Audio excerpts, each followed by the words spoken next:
if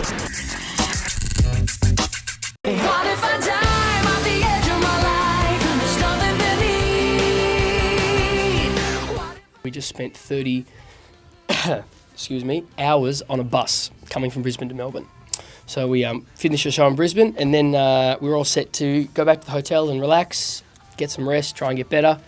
And they said that the Ashcloud had stopped flights to Melbourne. So we met at 3:30 at Miley's hotel in Brisbane, and we all got in 3 huge buses, and we drove from Brisbane to Melbourne in one go. So we arrived at 7:30 the next morning. So it was about 29 hours between when I left Miley's hotel and when my head hit the pillow. And then we had the show that night. So living the dream. On a scale of 1 to 10, how devastated were you?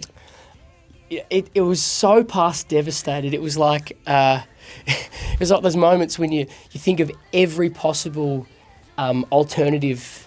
Like you even contemplate walking. Like, would that be quicker than sitting in a bus for 30 hours? So it was pretty much the worst thing that could happen. The worst thing was when you've gone from Brisbane to Melbourne, and then you realise that if you had left on a plane from Brisbane at the same time, you could have been in Scotland. That's how long the travel took.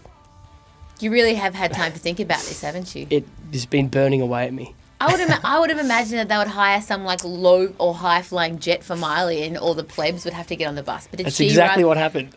Oh, really? Yeah, no, she had a charter jet, but I mean, she's got to be on stage for 2.5 hours, and it's her name on the poster, so she definitely needs a rest. So I would have done the same thing, to be honest. Good on her.